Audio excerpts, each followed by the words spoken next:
Okay, so welcome everybody. We're going to read and explore, discuss Pathwork Guide Lecture number 81.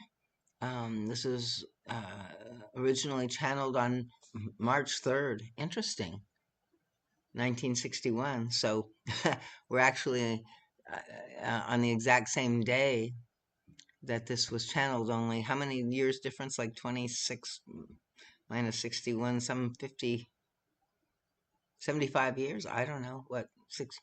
Somebody do the math. I'm not any good at math. so, um, but yeah, so here we are. 65 years, but we missed by one day. Oh, so today's the 4th. Okay. Yeah. All right. Yeah, my clock is always kind of screwed up, I guess, these days. I don't know. Okay. So, conflicts in the world of duality is the name of this lecture. And so the guy says, "Greetings. God bless all of you, my dearest friends. Blessed is this hour. On this path, you are going through various phases. Broadly speaking, so far we have investigated the first level of your unconscious mind. It is the level on which we harbor these are what the guide calls the images, the wrong impressions and conclusions that create generalizations about different aspects of life. And we call these forms in the soul images. And, he calls them like rigid forms because there's a kind of, construct with them that then he actually describes in one place how, the energy of our life force in our field, comes up against these forms, and this forms, kind of direct the energy in certain patterns. And that's also why we seem to kind of keep experiencing it over and over again, because the flow in our field is created, to some degree by these conclusions and generalizations that we have made about life. So some of these may be in themselves insignificant, yet they are important enough to distort your life. We have penetrated into the world of duality, which is below the superficial level of your subconscious mind. It is on this deeper level where the battle between the opposites is waged. The battle creates a tremendous confusion in your life. This confusion concerns the big issues as well as the seemingly lesser ones. The great opposites are life and death, happiness and unhappiness, love and selfishness, light and darkness. Your confusion comes about because a certain attitude toward life that is supposed to lead to the desired goal often brings with it, at least to some degree, an undesirable one. It takes a great deal of self honesty and awareness to understand this phenomena and detect the inner error of action and reaction responsible for this confusing result. So, backing up a little, religion symbolizes the struggle between opposites, is the struggle between God and the devil. The confusions originating from this duality are said to be Satan's trick to deceive humankind so that it can no longer distinguish between God's way and the devil's. That which is intrinsically selfish and destructive often appears on a superficial level as righteous and holy, and vice versa. The distortion of truth into falsehood is part of the great battle between the forces of light and the forces of darkness, which human beings erroneously imagine to be raging outside themselves. They tend to believe that they are merely victims caught in the middle. Having to choose between everyday alternatives that confront you generate confusion.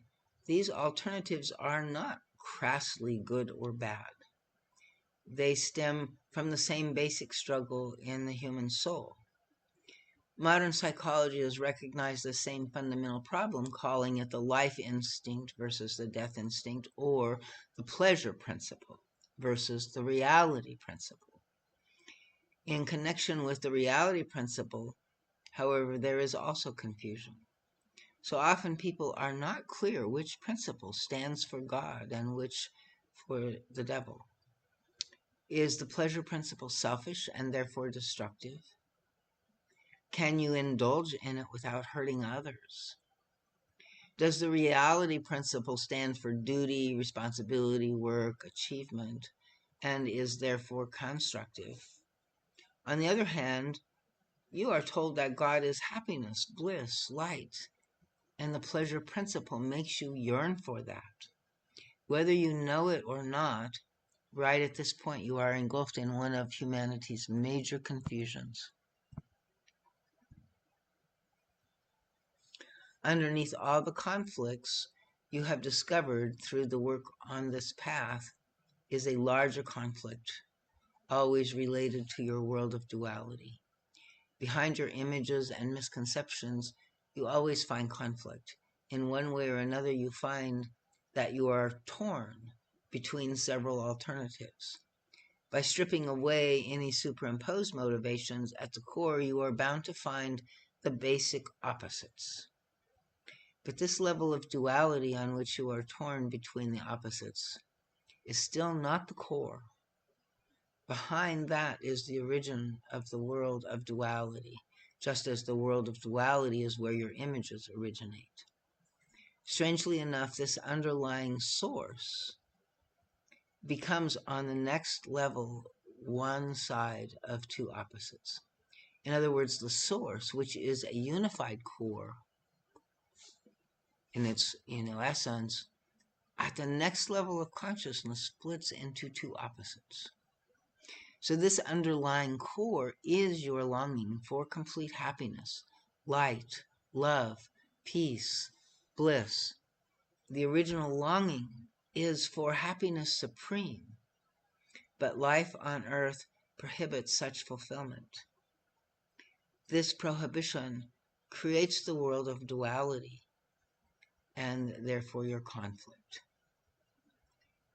So, any comments, questions here?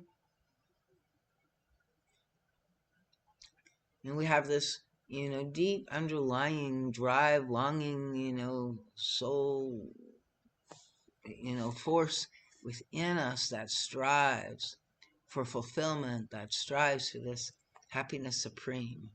But life on earth prohibits complete fulfillment. It doesn't prohibit all fulfillment, but you can never have complete fulfillment. We were at Seven Oaks this weekend, and it was kind of like a thing that sort of happened, and it felt like right and a beautiful thing, and it was on many levels. It was amazing, and it was exactly what was needed, and it was all really good. Except I was watching my mind constantly be unfulfilled about it, because it was, it didn't turn out exactly how I had hoped it would, or whatever. So, there's this sort of image that we have of the desired state, the highest possible way. And, it's been my experience anyway in this world that it, I mean, I even tried to script those things, and I've never managed to manifest it. I have to kind of just allow, like aim in that direction, and then sort of step back and allow it to be birthed as it is, in whatever way, and then, like not, like embrace whatever that is, because it's always, an expression, I think, of, the totality of where I'm at in any given time. And so part of our difficulty is sometimes that we separate from ourselves. And so, this oneness, this unified core, like it kind of has this original division. I think in many spiritual traditions, they talk about, the division into the, masculine and the feminine principles, of the divine, uh, Father and the Divine Mother, um, that these are kind of two fundamental forms of consciousness and aspects of being in, both the spiritual and also to varying degrees in the material realm. So, where we are, um, like we've experienced this unified core. We want, to recreate it. We have this deep longing within ourselves and creative, impulses. And so we have to really realize that when what we think of like minor disappointment or disappointments, again, we don't want to get all dramatic about it, but we want to honor, the truth of the disappointment, the child in us, or the creator in us, or the connector in us that wanted it differently. You know, it can be seen and acknowledged and valued and for the original vision, and that can help it, I think, accept also the imperfections of this world, and to allow ourselves to mm, try to learn a different way of navigating this duality.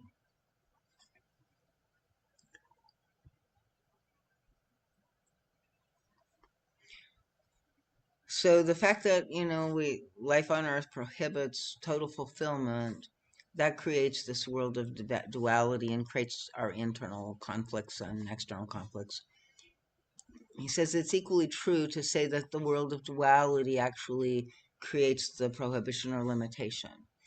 That it created life conditions on Earth which made reality something that opposed the pleasure principle.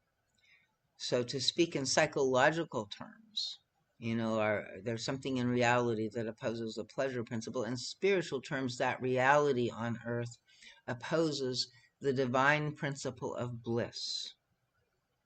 This puts you into a vicious circle. How to get out of it and find your way into the light of truth is the relevant question. In the first place, you have to understand what is responsible, at least in part, for the human being's creation of duality out of a single core. Life on Earth necessarily involves physical death.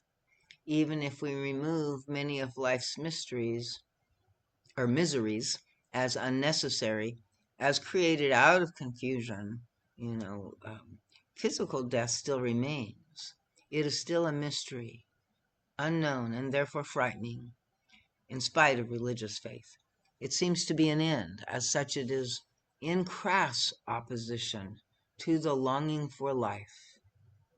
And, I think he may bring this in later on, but, I always make the connection here of, like there's the big death, the physical death that, we all face, but in some ways, all of our disappointments and our, the ways that we can't sort of manifest here on earth, our deepest longings, they're forms of death as well. And so there's this kind of ability to meet, in and honor sort of this way that in life sometimes we feel like our choices are not so great. It's like a death one way and a death another way. And so it's like what we don't want on either side, and it feels like a kind of death, and we feel like we have to be forced to choose one death or another death, right? In the psyche, that doesn't feel right, and yet that's what duality does. And so we're trying to unravel that within us and see if we can reunify in a way. But there is this fundamental foundation in the world of this very profound thing, that we are not eternal in the physical form that we're currently in, at least. And so our story, our life journey, our soul journey in this incarnation, has a beginning, a middle, and an end. And, this creates all kinds of dynamics. I mean, this is the medicine wheel. We see it in the annual, cycle of the seasons. And so there's like these, patterns and wheels of life on earth that, are kind of the, I guess, structure in which we all are subject, even people with immense power and wealth. You can't take it with you. So it's kind of an interesting setup if you think about it, right? Who invented this thing?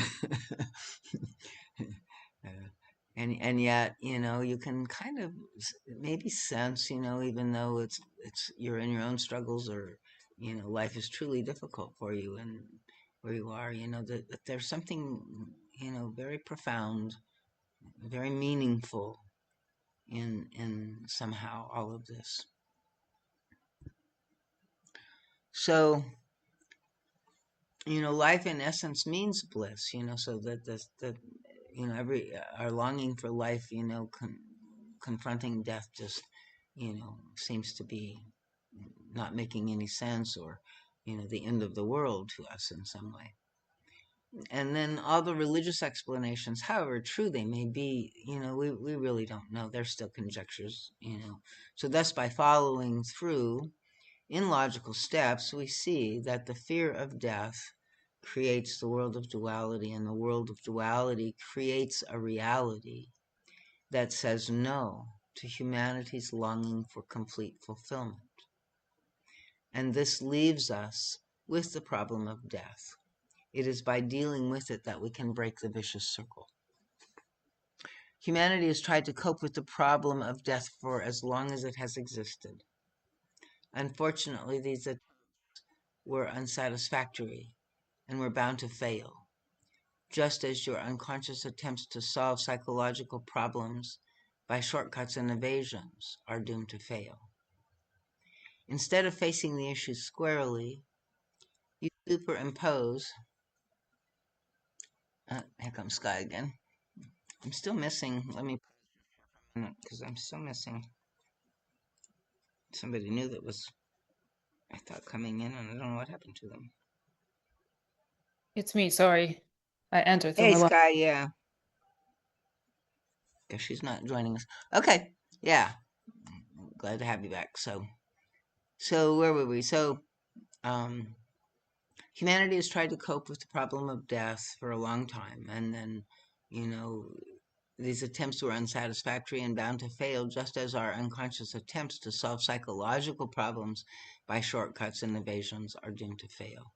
Instead of facing the issues squarely, you superimpose ready-made answers, which may be true. And he's talking here about our faith and our belief in reincarnation or heaven or hell, like however we, like, they may be true as such, but they're not true for you personally, because you have not arrived at them using the experience, directly through experience, using strength and courage that come only from facing the issue. And in some ways, like, how could we, face death without going through death? So, you know, it's a kind of one of these little catch-22s that we have. So you choose rather the way of avoidance out of fear and weakness. This is one way of trying to deal with the problem. Many religious people who cling to faith out of fear are examples of those, and so they kind of put it aside, and until it's right on their heels, until it's right in their face, people, we don't think about death, right? It's something that, especially our culture, it's kind of like a culture that wants to always um, transcend death. And so that's why we're shallow in some way. We don't have a lot of depth.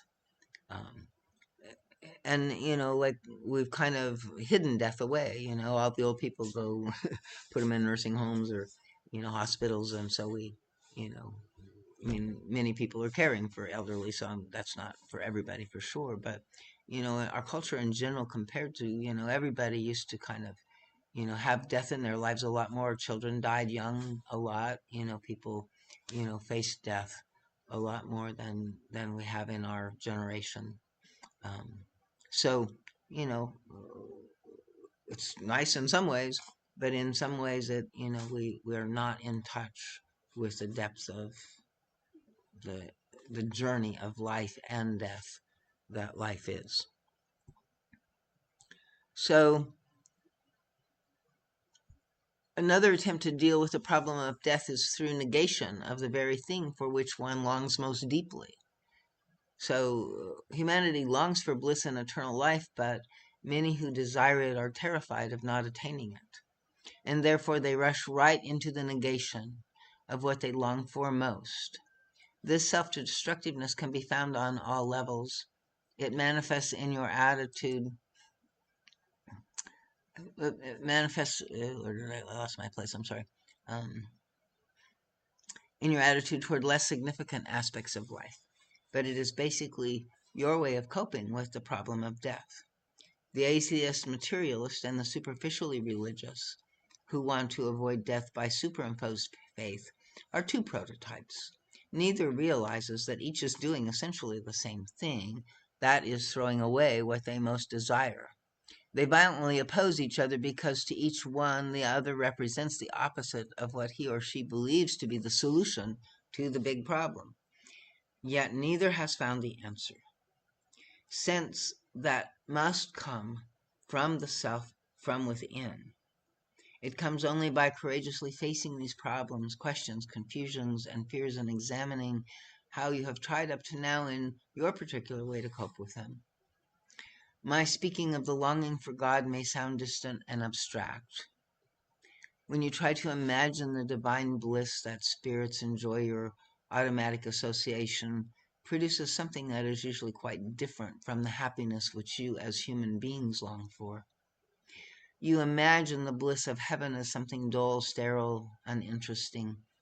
There are many people who believe that the very presence of unhappiness is what gives happiness its flavor. Of course, this is not so, since the word happiness to most of you connotes such vague and distant spirituality. Let us use the phrase pleasure supreme on all levels of your being instead.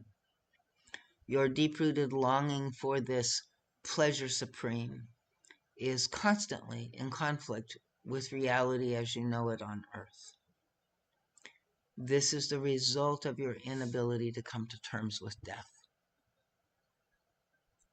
Modern psychology claims that this deep-seated longing stems from the desire to return to the womb, where the fetus lived in a state of being without worry, responsibility, or hardship. The more the entity grows, the more it has to face the realities of life, therefore the struggle becomes more intense. But the longing of the human being goes back further than the mother's womb. The truth is that you all have embedded in your spirit the vague memory of a life in another state of consciousness, when you knew nothing but supreme bliss without any opposing alternative. You can recapture this state gradually, by stages, and to a degree, even while you are still an incarnated entity. It is not enough to remove your images and wrong conclusions. However, as you do so, you are bound to encounter the level of the world of duality. And once you comprehend it at its deepest core, you come face to face with your struggle against death or anti-pleasure, if I may call it that. As I indicated before, there are two major ways in which the unconscious attempts to cope with death.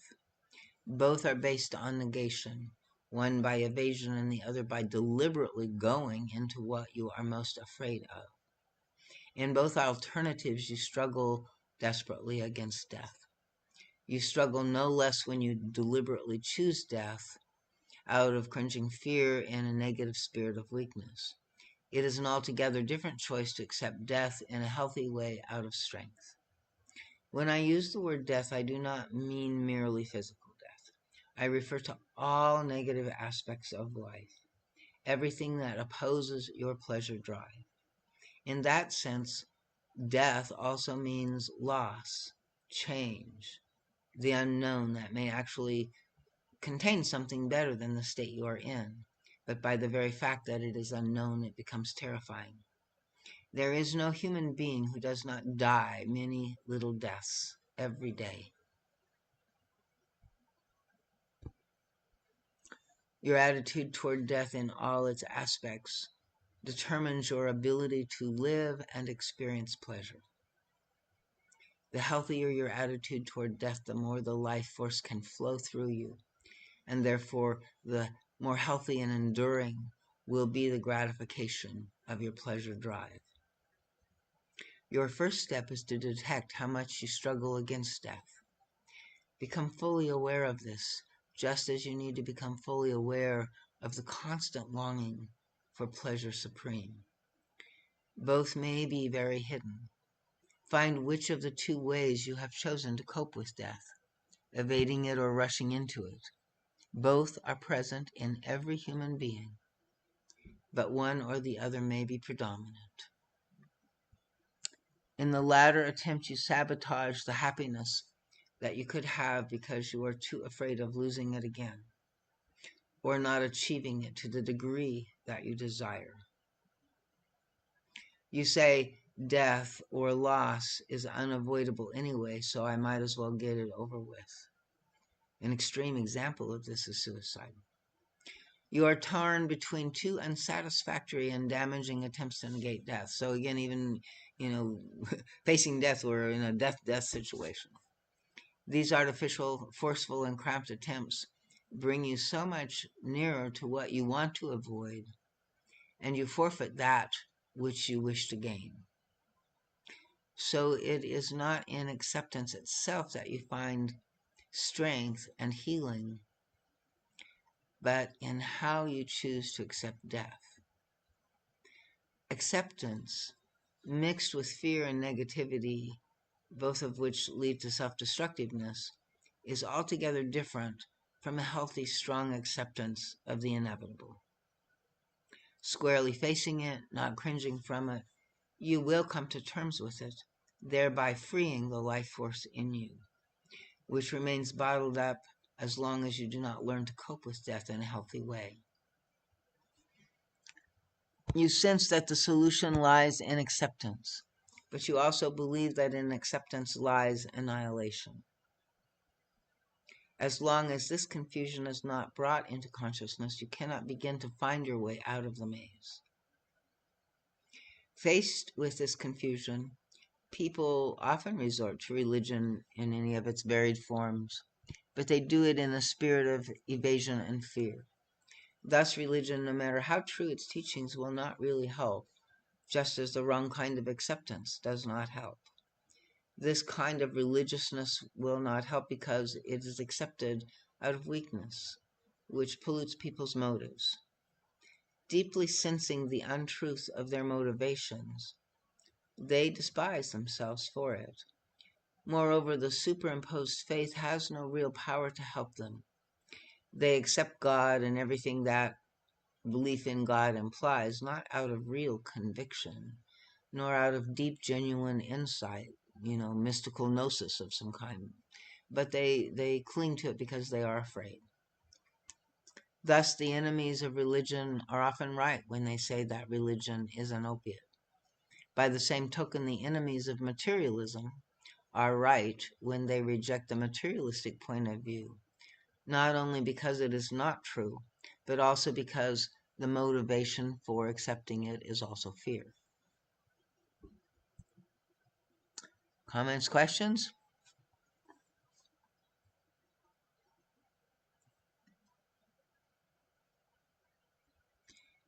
The more we look into this subject, the more we find that the solution lies in facing the unknown and confronting the fear of it. The task is learning the strength to die, for only the person who knows how to die knows how to live. Needless to say, you do not have to wait to experience actual physical death in order to learn how to die. Nor only can your occasional conscious fear of anything Not only can your occasional conscious fear of anything that connotes death help you, but also all the other aspects of death that compromise daily living. If you do not know how to die, you cannot live because you cannot reconcile the opposites that constitute the dualism in your own soul. Hence, you cannot free the life force that lies within you unutilized. So examine your faith too, my friends. Do not be afraid to recognize that to whatever degree it is also an intellectual superimposition to which you cling. Such a frank admission will give you the very strength to build a genuine faith that is also a conviction and a knowledge. It will come from an inner experience of the truths which so far you have known only intellectually. This certainty will come after you have learned to cope with death in the fullest sense. As long as your ability to accept death is based on the superimposed knowledge that life goes on and death is an illusion, your faith is built on sand. But if you take the great courageous step to face your unbelief, your uncertainty, and your fear, and come to terms with them by accepting the unknown, you will build upon your strength and make room for true conviction and the experience of spiritual truth. Then it will become part of you because you then learn to live. The life force will be released and a great measure of your longing for bliss will be fulfilled while still on earth. Seek and you shall find an area of your being that clings to life only in order to avoid death. This motivation negates the life force. But if you face and come to terms with death, your embrace of life will have a positive spirit. This alone can solve the problem of duality, since duality arises out of negation. So I don't know if this is making sense to people, but this is an ancient kind of way of understanding the soul journey, the life journey, right? It's a kind of, death is also understood, like whether it's a vision quest, or a spiritual quest, life journey, a kind of descent, where we go into the underworld, the full backs off the cliff backwards, and or we charge in thinking that it's one thing and it turns out to be another. But in so many ways we are kind of launched on this quest, and we don't realize at the time sort of what we signed up for. And maybe since we just kind of woke up here, we could even make the case I didn't even sign up for this. But the guide says we did at some level, and that there is this powerful journey. Not everybody, he says, is on the exact same journey, but life itself, naturally we encounter death in one form or another. And how we face the little deaths in life, if we deny, eventually we're going to come to the big one, and we're not going to be able to pretend anymore. If we, are sort of running headlong into it, or merged in some ways into the death part of it, then, there's also a way that, we need to like learn really acceptance, and learning how to grieve, right? I picked up another book recently I think I want to get back into. It's called The Wild, what is it? The Wild something of Sorrow. Can't remember now exactly the name of it. The Wild, let me see if it's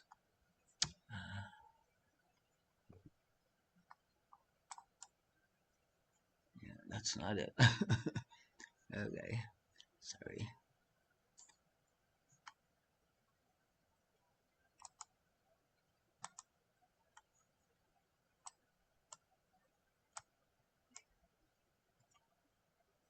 I think I had it up here, that's why I'm just looking to see. Oh well. I wonder if it's something like when like say people become a monk or go and live in a kind of a strange way away from society, and to find that salvation, and that turns out not to be a solution again, because they kind of avoiding those little deaths, right? That with the triggers in the society by just going away. And the question is, can you like again accept, can you stay still and feel the life force and be peaceful no matter what, right? No matter where you are. That's what is that what they are talking about? Like being able to feel all that through um, by being thrown in different places, and feel that little death while the core of you stays um with the life force. Yeah, I mean, I think that there is this way that like our psyche doesn't like pain, discomfort, hurting, and deaths, disappointments, parts of life that didn't work out, many, many ways that we die 1,000 deaths, in every life. And the guide says in a way that, all of those little deaths, and some of them are not so little, are practices, ultimately for letting go completely. And I would say, like, it depends on the monk, and the type of practice, that it's less like, I think back in a certain time period, it used to be, I know for women, the one place that they could be free more than any other place, right? I mean, it's relative, but and there's many reasons, that you can, like, separate yourself out of the world in a kind of monastic tradition, and maybe in many ways, you are protected, and that, and the ups and downs of things, or the challenges of survival, maybe, again, depending on, your particular path. But I think it's also, where you are working, you are, like you're depriving yourself of certain things, of the common comforts of the pleasure. And the guide is saying, we weren't really meant to be deprived necessarily, but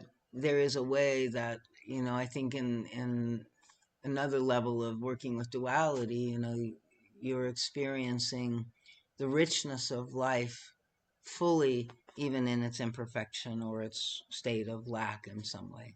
So I would say some, very enlightened monks, may be actually, holding a different space than what I think you were describing. But yeah, I think, there is a kind of way that, we can withdraw into a religious sect of some kind, and not a healthy way, um, as a kind of escape. So did I answer, or did I respond? On the Yeah, same yeah, page? yeah. I think the like you said, there's certainly some of the enlightened souls that just Yeah. only And feel the path, but they also able to find to to to find a way, still even placed back in society to maintain that yeah. level of awareness. And we often think, like, in a way, it's like we're just dealing with the outer difficulties of the world, but, like, if you really understand meditation, it's not just a transcendent path. You have to, you are moving through all of your unconscious material sitting on, in your space, you Yeah. know. So, I mean, I'm not able to, like, hold that kind of space and go that deep and, fully in that way. I want to use a tennis racket and a bataka or something. Like, I need to move the energies, that I'm working with. But, it's the same kind of basic principle, right? So they're not really avoiding themselves, their inner material. They're sitting, they're frustrated, they're, their demons come up in their minds, to tempt them, um, during seated meditation practices and stuff like that, or even walking. So they're continually facing into the moment to moment temptations of that life brings, right? Because life is never exactly what we want it to be. Um, and so I think, think of those monks walking through all that cold, that I don't know, how it was for them, but, it would have been a real challenge for me. So, somehow, go ahead. But even on just a like more of a basic level, like where we are, most of us are, where it's just being by yourself, living by yourself versus sharing the spaces with someone, whether it's a family or a partner or whoever that may be. It's what they say is it could be way more profound to be rather than being by yourself because you also learn so much in through those triggers if you're able to like yeah to shift yourself or get to some level raising your consciousness and work and heal yourself So, even but there's, it seems like there's, I mean, I hear you, but it's not, I think, people are living more and more isolated lives, and that could be a form of withdrawal, right? But I also notice that a lot of people that are, they're deeply introverted, they're holding a different kind of energy. So I don't know that we can evaluate one life as better than another, or, but, definitely exactly like, being in community or being in relationship helps us rub our sharp points and everything else off, or helps us get really activated by them, and so like at least we can see them. And then there's, it's people are not easy because, everybody is sort of in a deep unconscious state still, and in that unconsciousness we're unconsciously in a dynamic with each other. So, my husband's dynamic with his mother,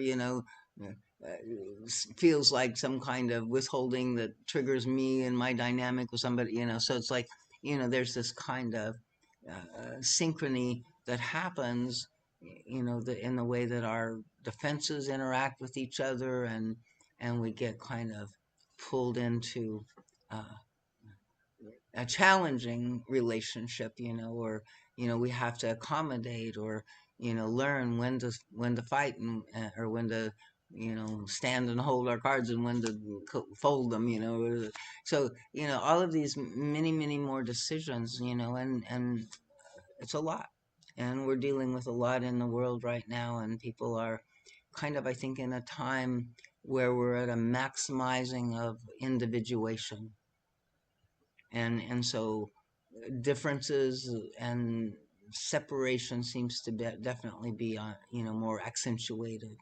We But can't. that's, I feel like, in defensive way because everyone is fed up with everyone so much Yeah, we, that we don't know how to get along, and we're just sick of each other. Yeah, yeah, yeah, you're right. And in some ways that's always been right, but it's been masked. So we've had polite society where we all put down all of that, negativity and nastiness that's actually alive in us most of the time. And, we pretend that it's not there. And that can be fine if we're, in a church on Sunday or something like that. But if we're really going to have to live together, that ain't going to work. Right. So, yeah, it's, the depth of relationship, the guide calls it the path within the path. Right. and and there's a natural longing, for us, but I wouldn't, like we can't sort of evaluate, like each situation, each one is unique. And so, anybody, I mean, the guide says, if you don't have a, if you're not in a relationship, there's a reason. And so, until we can unfold that, it's appropriate that you're not in a relationship, or you'd be in one, So it's kind of like, again, we have to learn to trust what is at some deep level as, you know, being what we're here to work with. or instead of jumping into something out of fear and Yeah, defense, exactly. rather do it out of love, get to the point where you just Amen. Yeah, yeah. Yeah, because if we have this voice in our head that says, "Oh, I should be in a relationship," then we're not going to be doing it from the right place. We're going to be clinging, or we're going to be, looking for, our needs, or yeah, it's like there relationships are very, very, deep and profound and intricate and complex, and so okay, so let's see. Um, Seek and you shall find an area of your being that clings to life in order to avoid death. This motivation is negative. Did I read this? Um, yeah. So the problem of duality has to be tackled eventually along the road of development and growth. For some, it will surface sooner, for others later, but it must come for everyone. Do not fear that you are being disloyal to your faith when you face that part of it which is superimposed on your own terror of death. For only then can you truly become strong from knowing and accepting the uncertainty of death in small ways every day.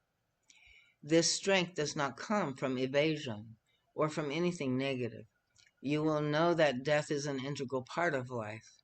To the extent that you grow in this direction, the life force will flow through you and give you a foretaste of what real happiness, pleasure supreme, and true security is, even while you are still in the body. Many aspects of civilized life stand in the way of supreme bliss that could be had to some degree even on earth.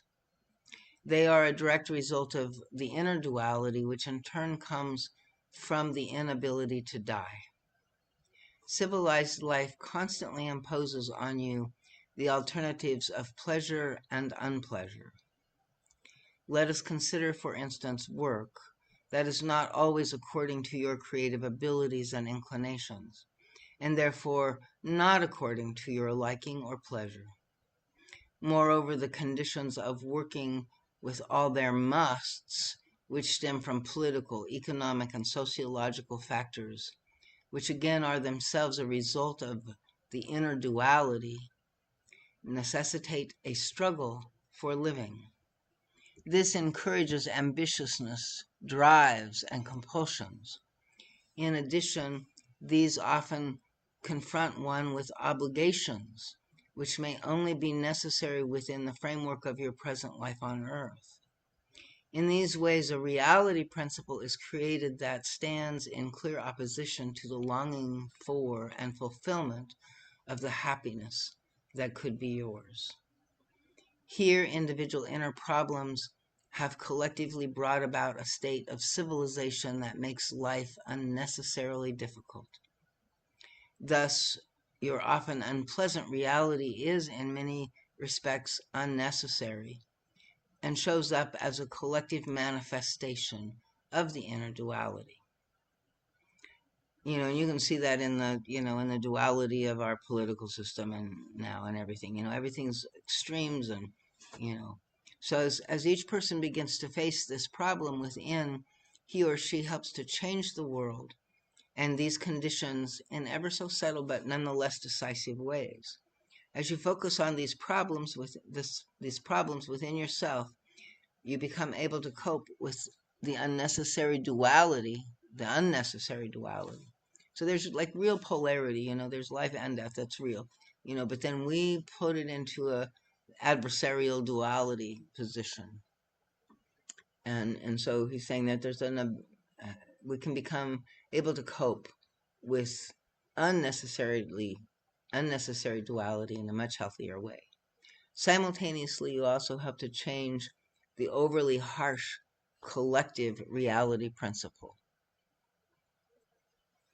So we're moving in the direction of more freedom and more pleasure and more bliss, in our evolutionary process. And where we are is kind of trapped and still, struggling to understand and purchase that. And again, we have a lot of inner, oh, you shouldn't do what you really love to do, that's selfish, or, you got to think of other people first. And so we have a lot of, inhibitions and belief structures that have been implanted in us, especially around selfishness and unselfishness, often by very selfish people.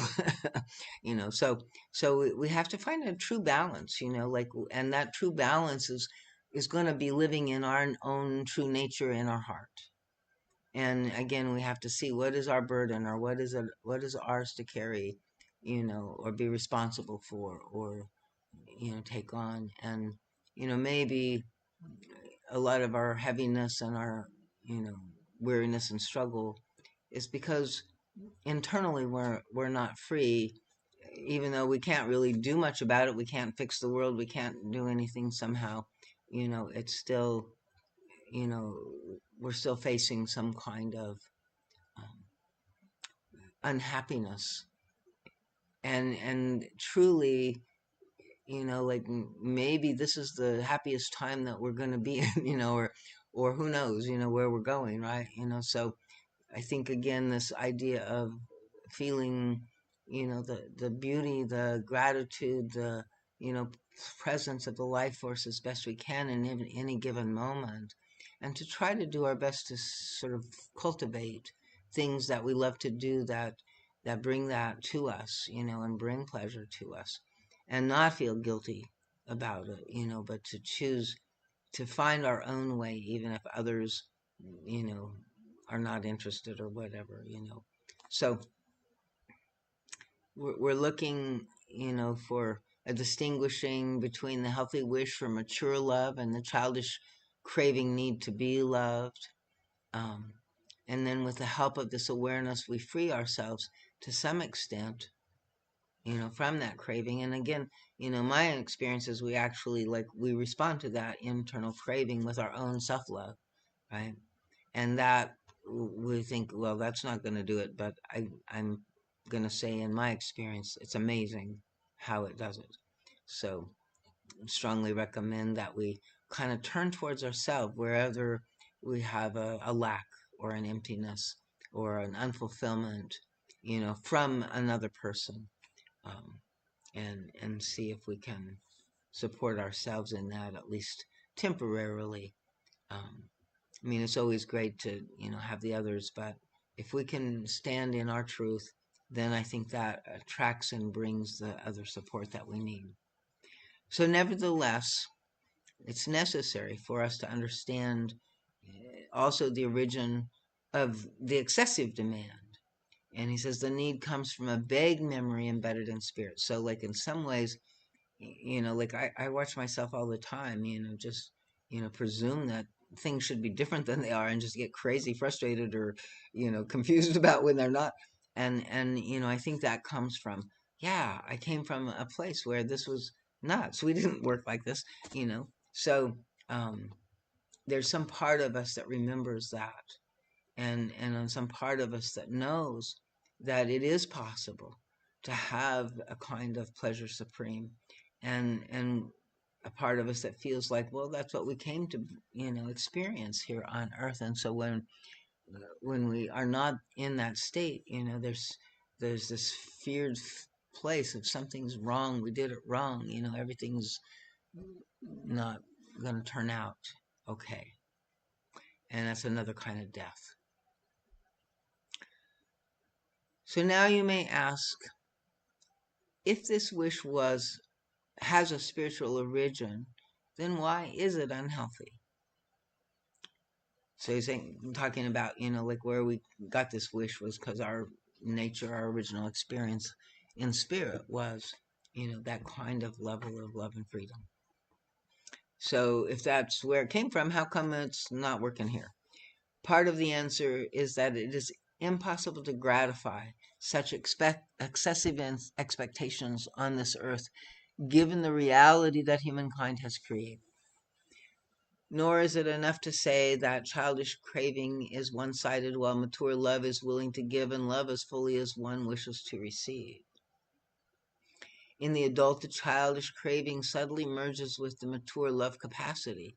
So the individual's justification remains that if I could only find such completely satisfactory love, I would be willing to give my all.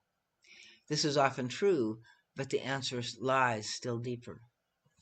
The difference between the immature desire and the craving on the one hand and the mature wish for love and pleasure supreme on the other is not determined by intensity of feeling, but by the time element and the prevailing illusion of self versus the other. Often the gratification of an instinct or the fulfillment of a wish may produce a conflict because it may simultaneously prove damaging or, undesirable to another person. It may make you selfish. Thus you feel you have to decide between pleasure and selfishness, both of which are part of the divine purpose.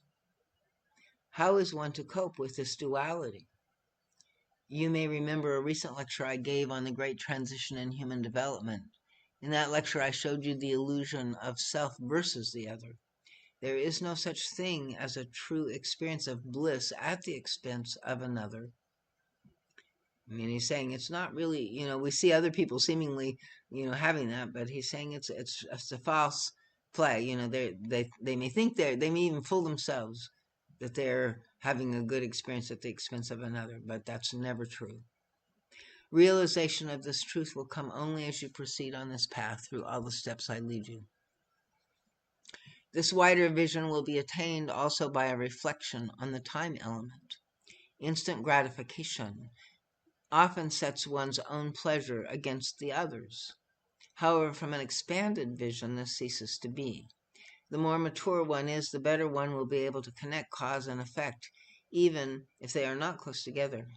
Time is a product of your world of illusion, and therefore the length of time between cause and effect makes a great deal of difference in your comprehension and evaluation of things. The more a person matures spiritually and emotionally, the more the aspects of illusion are outgrown. Although still in time, such a person begins to sense time's illusory character. Practically, this manifests in the ability to see cause and effect even if they do not follow in direct sequence. When they do follow closely, even a very small child begins to make the connection and learns from it. The process of growth, therefore, is determined also by the ability to connect cause and effect even when they are separated in time. To learn this, you have to connect past and present causes and effects. You learn this in a way in your work on the path. But you also have to cultivate patience as far as the present is concerned. If your instinctual drive toward wish fulfillment interferes with another person's happiness, or if for other reasons you cannot at once receive the gratification you long for, you can cultivate this wider outlook. Take the instantaneousness out of the wish, which in itself is healthy, and you will begin to see the law taking its natural course, and find that you can lift yourself out of time, at least to some degree. So the difficult choice between happiness and selfishness exists only in the relative time element. When you long for happiness, when your longing for happiness is not instantly fulfilled, this too appears as a kind of death. It can often feel like bleak misery. I feel this one a lot, like I want what I want when I want it now. In that sense, it seems like death to you. When you give up instant gratification, but retain the attitude of keeping alive in principle the wish to obtain that which you seek, you are using the healthy way of coping with death. The giving up of the wish itself is really an unhealthy acceptance of death. As you become stronger in the healthy way, you are bound to experience that you do obtain what you want eventually. You cannot help but become aware also of the illusion of actual physical death, not by intellectual superimposition, but by the strength that comes from coping with dying every day, little by little, and confronting it in a healthy manner. Once you overcome this conflict, the path will be smooth toward that real strength of living which lies in the strength of dying. So I don't know if there's questions. It says on the subject, so can you show us how to approach this subject in our everyday life and in this work? How can we learn to eliminate time? And so this is a misunderstanding. You cannot eliminate time as long as you live on Earth. You can only develop a different understanding, a wider vision. Cause and effect move closer together, and therefore the illusory character of time lessens in your perception. You begin to sense something behind time. And so there's actually like this, I think he's referring here to this kind of, there's a natural synchronicity in time. And there's a natural flow in the universal timing of things. And, I know in my own life, like I've been pushing the river. I want things before their natural timing.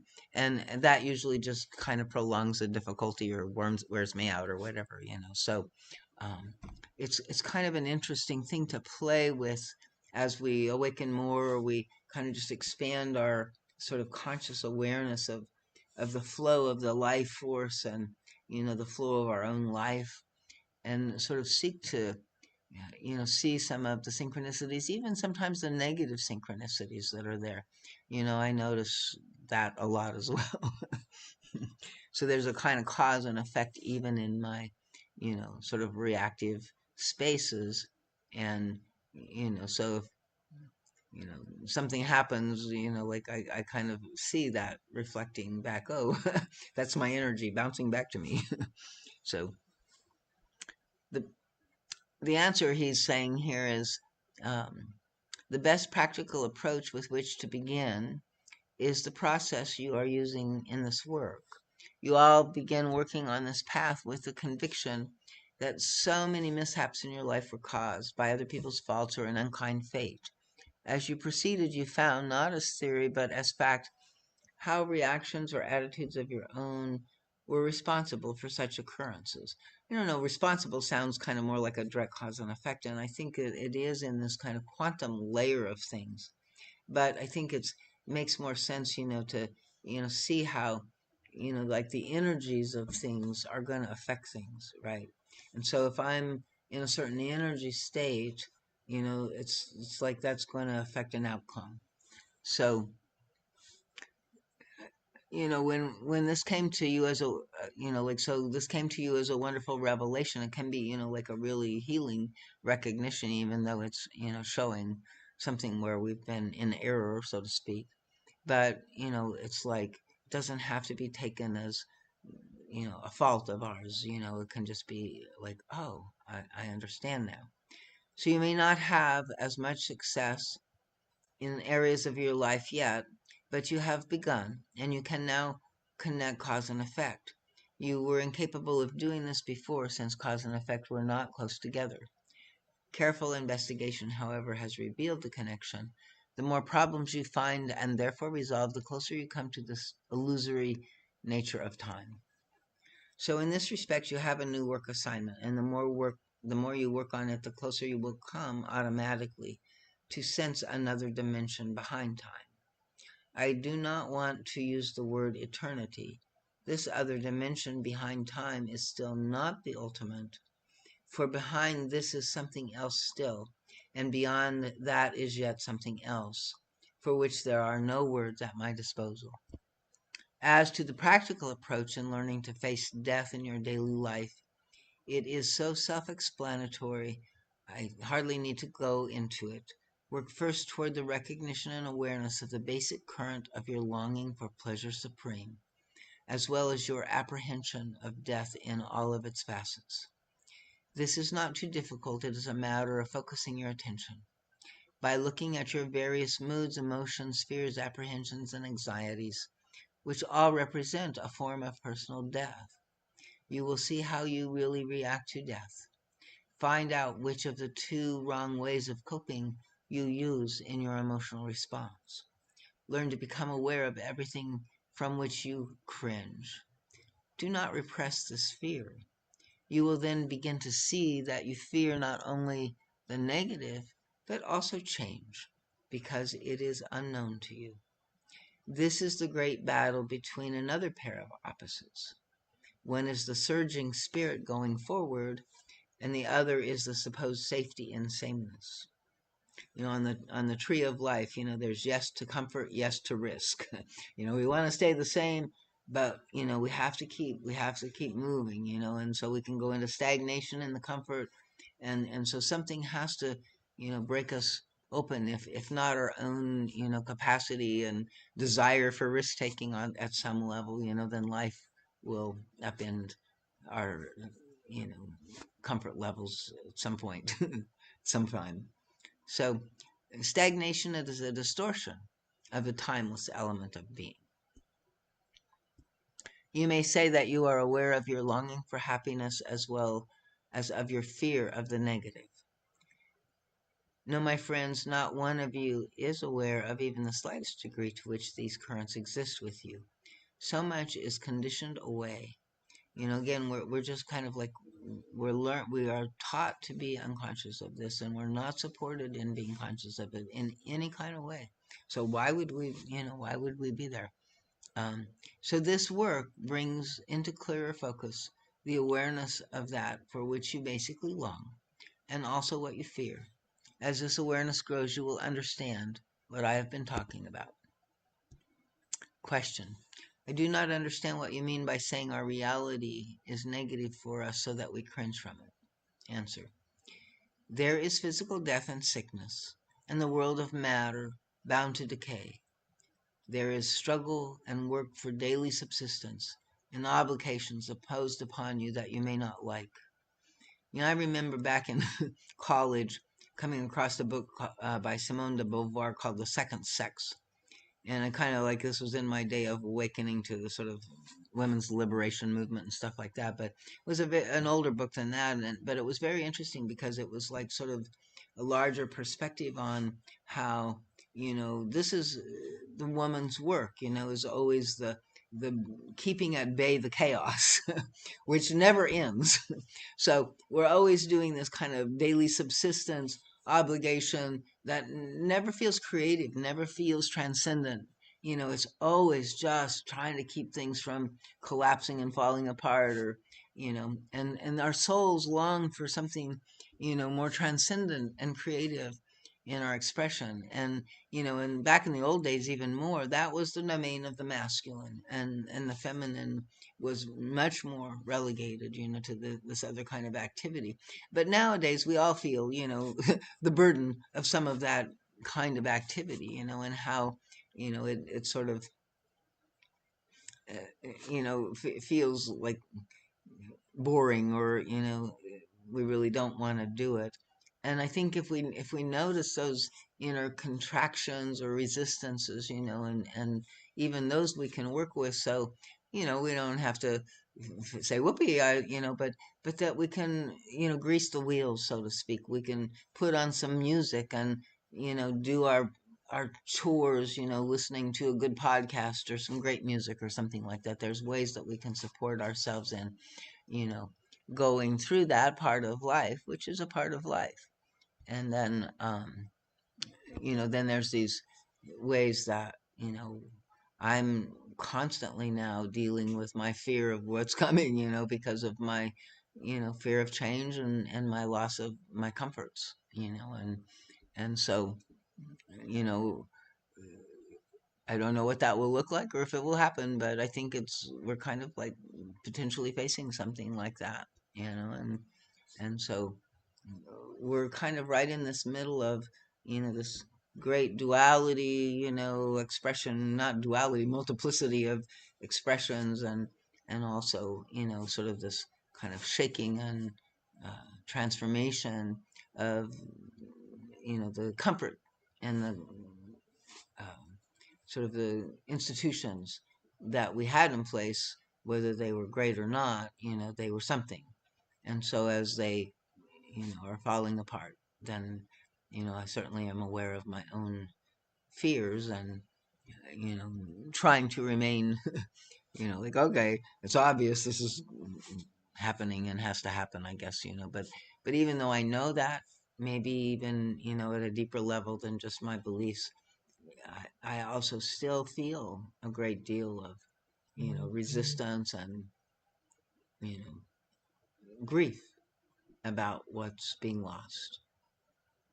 And so I think, again, this way of dying, we have to find a way of grieving to manage to go through it.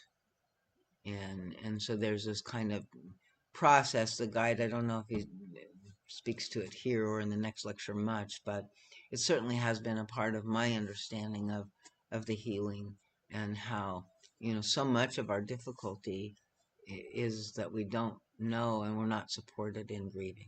We don't know how. So hopefully, we're going to be facing probably more of it than we would want. And yet, somehow, at least maybe we discover something in that, that allows us to really, accept and trust in something larger, within us, all around us, right? And so that we do not have to try to stay in control all the time. So let's see. Can you explain a little more clearly how healthy acceptance differs from unhealthy acceptance? For instance, in a martyr. I don't know if I read this. I don't think you finished. Maybe the Yeah, last. you're right there. I think I moved it before. So let me go back. I do not understand what you mean by saying our reality is negative for us so that we cringe from it. So the answer, there is physical death and sickness in the world of matter bound to decay. There is struggle and work for daily subsistence, and obligations imposed upon you that you may not like. Life is constant change, bringing losses and unknown factors that create anxiety in you. All these seem to block the way toward gratification of your wish for pleasure supreme. You do not like it, but it is your reality at this stage of evolution. So, question, can you explain a little more clearly how healthy acceptance differs from unhealthy acceptance?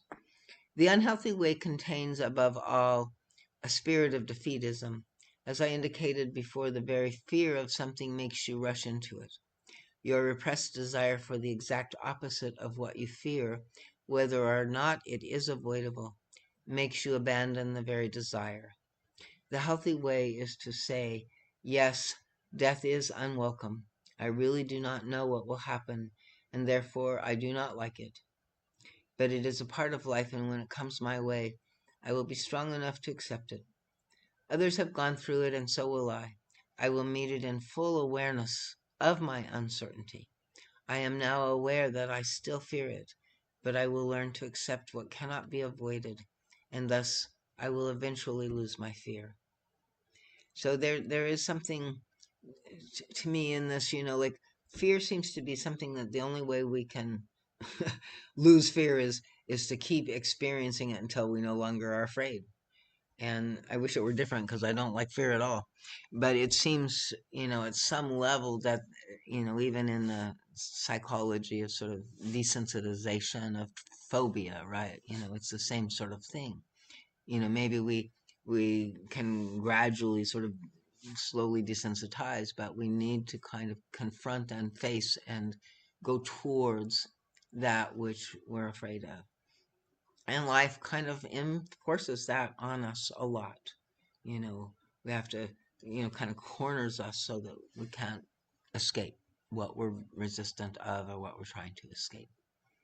So, again, if we can recognize that, it's there might be something positive within that difficulty, and sort of open our antenna for like, okay, so what's the lesson here, or how can I learn to go through this? And again, this is where we want to connect with our higher self to really receive some guidance and some support and some sense of you know, helping, because it's not easy, and these things rock us deeply and they impact us, what these dynamics, I don't know, like there's these thought forms that attack us, in our there's just lots of crazy stuff that's really difficult. And we want to like really not think that we should just be over whatever we're dealing with, right? um, and unfortunately, whatever we're dealing with, where it's painful, we want to just be over it. But this is also, I think, a part of what he's saying about the timing, and to have the faith of just trusting. It's not a life sentence, that everything is in flux and is changing, and we can like ride a current that will take us. What the soul's intent was to transform whatever we feel stuck in. We weren't meant to necessarily carry that to our death. So if we feel limited or stuck, or somehow still not in an open-hearted place, or a lot of inner self-criticism, or a lot of inner unbliss, unpleasure, there's a way that we're just kind of still in the depth of the journey, and I don't know that there isn't any time that we're not. Like, I don't think that there's any place that we're trying to arrive at where we can finally be done, except maybe our own death, right? So it's a kind of ongoing challenge to be, meeting and facing forward with all that we're dealing with, and to do that with self-compassion in a very large way. So, let's see, where was I? So he's saying the unhealthy way contains a spirit of defeatism. So he's saying, yes, death is welcome, and we're going to meet it in a certain way, until we eventually lose our fear. And this applies also to every other negative facet of life and can be practiced every day. It is very difficult to put into words. Perhaps it will help you to understand by visualizing a soul movement of tensing and letting go. When you struggle away from something frightening, you tense up and pull away. This very pull and tension pushes you into it. Courage and honest facing of the self in a relaxed attitude will produce the necessary strength. The lack of these attributes will either push you into what you fear or make you run from it. Both have the same results, namely negation. Question: what is your attitude toward the ascetic? Is he running away from it all? Does he face up to reality, or is he avoiding it? Answer: in general, an ascetic tries to buy himself out of what he fears. So, this may be the opposite of what I just said, but, it's like, and again, the guide is saying, we often run into, the death instead. And so he forfeits all pleasure and happiness by self-imposed hardship. And so we can do this consciously like an ascetic, or we do it unconsciously in this reaction that he says that we often have to this by, running into the pain. So in other words, he chooses unnecessary hardship because he greatly fears another hardship. How about the spiritual ascetic? Exactly the same. Asceticism is so often a great self-deception. Again, at any time I think we're trying to control ourselves and force ourselves, that's a little different than self-facing. It's like if we're using the outer will and this kind of rigidity or this kind of ISI, sort of you should energy, it's very different. And I think a lot of sort of our understanding of spiritual discipline, or how we should be, if we could only be better, we should have more strength of willpower or something like that. And I think it's not the outer will that is what's going to carry us here at all. In fact, that's a pretty brittle, ineffective tool as far as my experience goes. And I come from an history of bulimia, so it's like kind of like somebody kept telling me to just use my willpower there, and that was ridiculous, right? There wasn't any possible And it's more, capacity for that. and Say it's again? more about the self-compassion rather than this, Hmm. and Yeah. understanding and those. and and inner intention and inner awareness, right? And inner prayer for help, to make the changes happen, right? And then this patience and this waiting, right, rather than this forcing current of the outer will.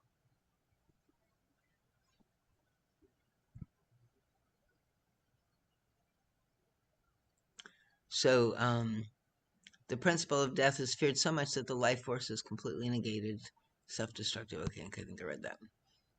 How do you account for the pleasure, supreme pleasure, that comes from mastery and achievement and accomplishment of the so-called unpleasant problems? Answer: here again, it depends on the motive and the way it is done. If it is genuine and healthy, the process I have described has been lived. Since the duality is a result of negation, one can only find the way out of duality by no longer negating but facing up to it. This will then show the unity behind the duality, so that pleasure and pain become one. But there are also imaginary, superimposed, and therefore unhealthy ways of doing this, and these are illusions. So I don't know if that makes sense where he says pleasure and pain become one, and I know with it within a certain context, but I'm not sure that that's what he meant there. Let's see.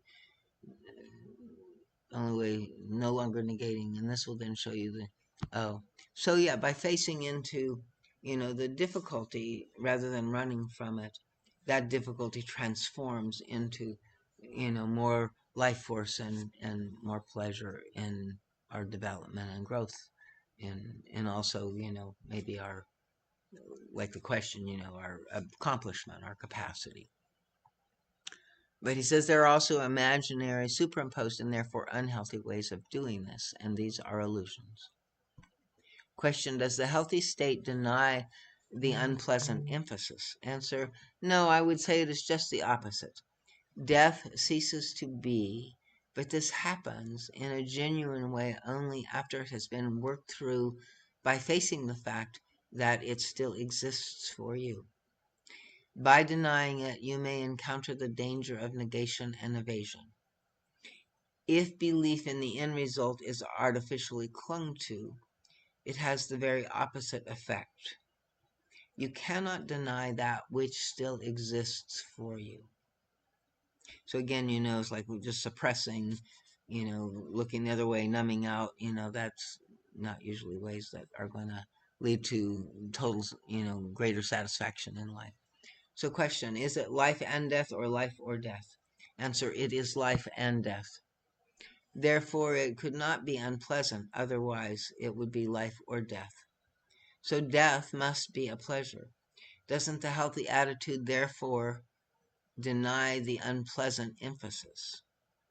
So the answer: let's not confuse the end result with the process of arriving at it.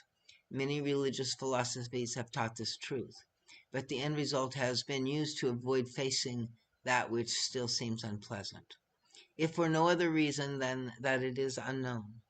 Before you can truly experience that death is pleasure in a healthy way, you first have to go through your own distortion, in which death seems bleak and frightening. Only after going through that will you come to the realization that life and death are one, that pleasure and pain are one. Question: is it not equally illusory to think that the problems of everyday life and the crass things you encounter are unpleasant? Aren't they pleasant for he who has mastered them? Therefore, this does deny the unpleasant principle, except in terms of an unhealthy attitude. Answer: once you have arrived at that state, you will find it so. But until a person arrives there, it could be dangerous to try to talk one into it. Too much of this has been done already. One has to be very careful, since evasion and self-deception are always so close at hand. The temptation is so great because humanity fears to face the truth.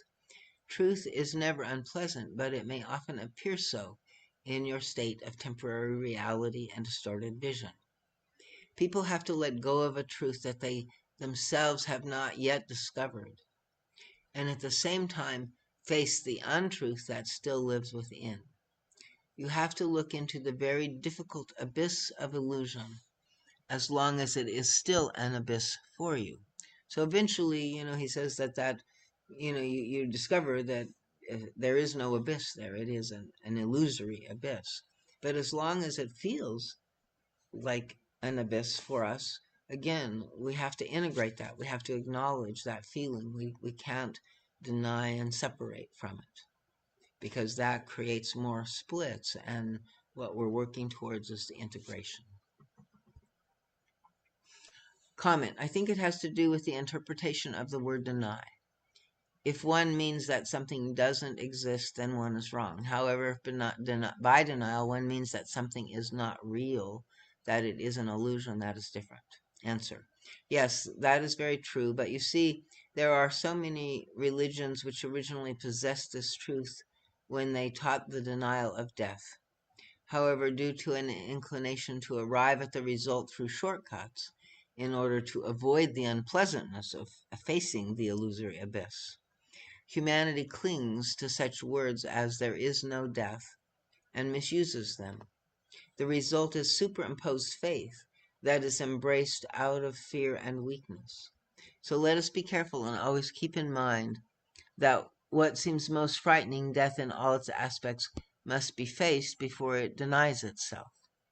I think this also kind of brings up for me, sort of this power of rebuking, like when we recognize that there's, voices in us that are, attacking us or taking us down, like most of the time I think that the way when it's possible, is to try to acknowledge and, you know, integrate.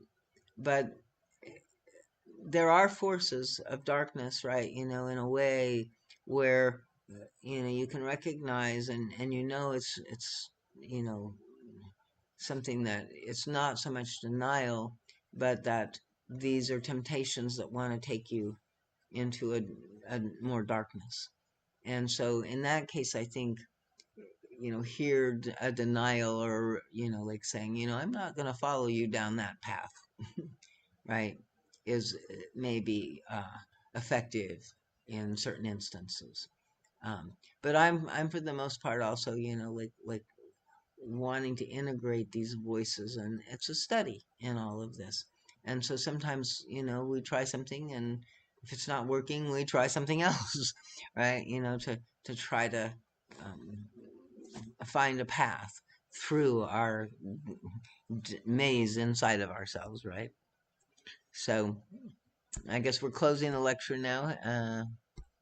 He says, "This was not an easy lecture, my friends. It will give you much food for thought and material for progress. Be blessed, each one of you. Divine strength and love envelops you. This love is a reality. May you feel it and carry it with you into your lives. Be blessed, be in peace, be in God." And I remember, Susan and Donovan, who, attended these lectures sometimes with Eva, said that you could, like, literally feel these energies um, in all of this. So I'm going to stop the share and see if we have any comments, questions.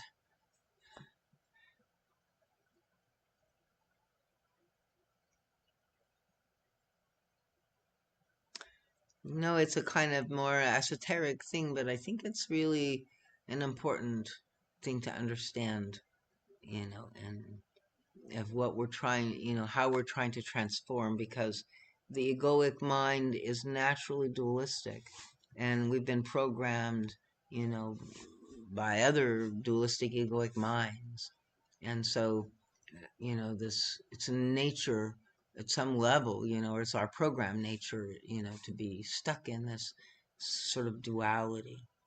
But where we can, like, recognize that and see, explore these deaths, recognize where, there might be something more here than what meets the eye, or that, by going into, through, and out the other side of what seems to be the death, therein will be the pleasure supreme, right? It's like, and then the death and the life become one and the same. So, is this, any of this connecting for people? Does this make any sense? Can you relate to this lecture at all? Other than, somewhat with questions. Go ahead, Davis. Um, actually, a lot. So, just a brief thing. I've been suicidal since I was 13. So, in that, I understand the duality of life and death, and like going towards the death because I fear it in some capacity, even if I wasn't aware or conscious of it at the time of fearing death. I'm just thinking because in that moment it's like, well, I had a certain defeatism. Yeah, I'm going to hell. I'm a bad person. I'm this, forget it. You know what? Let me just deal with the consequences right away. And it's like in that, I don't feel like there's any pleasure, like any real pleasure in this life, because there's always, if something good happens, then the duality of it is like something bad is going to come right after. So it's like, can never feel okay, like satisfied with life, because I sin even with anything good that comes in, I'm already thinking about what's the negative, what's the bad thing that's gonna come after it. And usually it's after the good thing, the negative is much. greater than the good that I experienced. So, but at the same time, any, especially as of recent years, anytime I would think about suicide in such a way, it actually brought more life because it made me think of like a kind of like a life review.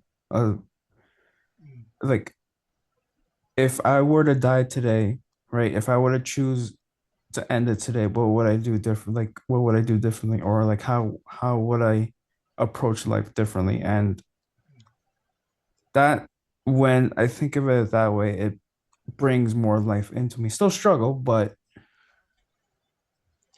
No, I like that. It's kind of almost like, another form of using death as your advisor, yeah. right? And Frank was with me in TP. We did yeah, my fifth year.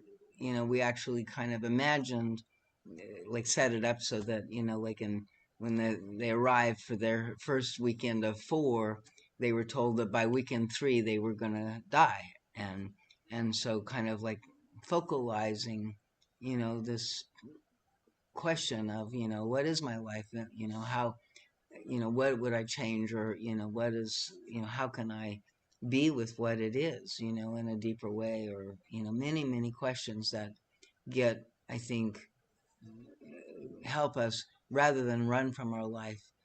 Death forces us to confront it, and then that helps us, like you said, with a life review of a kind, of a deeper questioning, and hopefully, yeah, the nature of the life force awakens more and more as we keep doing, facing and confronting, instead of, oh, I shouldn't feel suicidal. No, let's work it. It's here. And in some ways, I think our higher self, God knew, was capable of handling these split off parts that were lost and in pain. And so it's almost like they came with us because we were the light that could carry them to the other side, who we truly are, our divine nature. So, but I'm glad you got that. That's exactly, and there's another lecture I think that is related on, I think I've mentioned this before, the superstition of pessimism, right? And it's kind of, yeah, that, we can never be fully happy. Pleasure supreme is never ours, because even when we have it in this moment, we're always expecting the other shoe to drop, right? So it's part of that condition that he's saying, on earth we can never be completely and totally happy. And so there's a kind of acceptance of the dualistic nature of life and death, and so that even the difficulties can also be accepted, and then become positive, become part of life instead of part of death.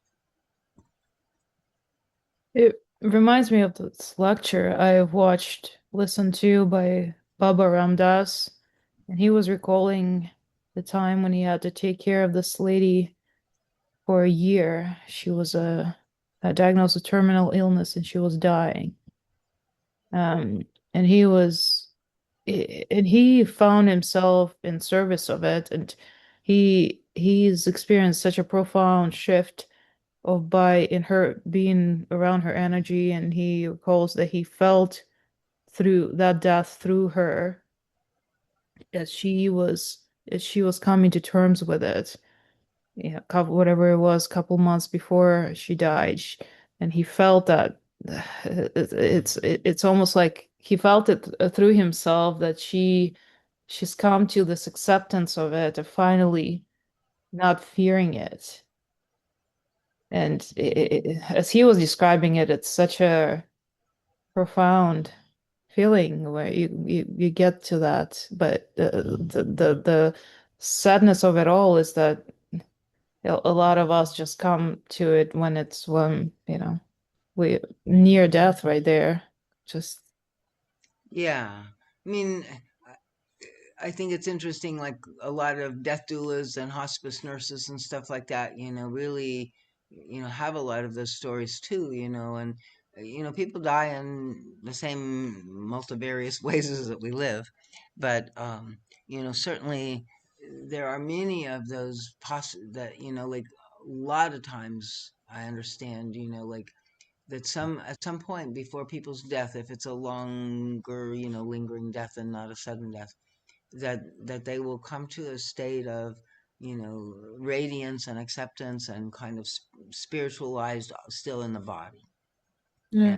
and they're total love and sort of in that state of acceptance and bliss. And you know then there are other people that die in a lot of suffering and in contracted states as well. And so I think, again, it's an important thing, the study of life and death and how to be in it as best we can, to be in the world but not of the world, all of these understandings. That it's to me it's just such a huge, intense thing that we undergo. And like we think that it should be a snap somehow, or we should be doing it so much better and easier. But when I look at, what life seems to be in my experience, it's huge. It's demanding every ounce of capacity within us. And that's a beautiful thing, right? It's the most precise curricula and challenge, and sometimes it can be too much. Um, and yet even then there's no failure. It's like there were many times in ceremony, when I couldn't find my way into surrender and out the other side, and I just was freaking, so it's like somehow even in that I would feel very bad and think, oh, I did it again, I just freaked, I didn't do the right thing, but somehow, even though I kept encountering it and freaking, somehow I found my way beyond that stage. So we need to trust that whatever we're experiencing and how we're going is sort of the best we know. um, and to do anything different would maybe being even short-circuiting the process. That it's not that our mind can understand everything and figure it out, but again, to just accept and trust and surrender that where it is has some deeper significance. And it's not that we're at fault or to blame or did stupid or can't figure it out, or all of those ways that we then turn against ourselves, because it's seems like that's what egos are supposed to do. I don't know. Everybody kind of just goes into judgment. um so but it's like, judgment of what? I mean, my goodness, how powerful is this journey? It's everything we didn't expect. It's got all of this strong difficulty, emotional pain, you know all kinds of things that we're encountering. So just like really honor and hold your heart, and be like amazed at the hero in you that decided to take this journey. And call on that part of you when you can't do it yourself, right? Okay, anybody else want to throw anything else in here?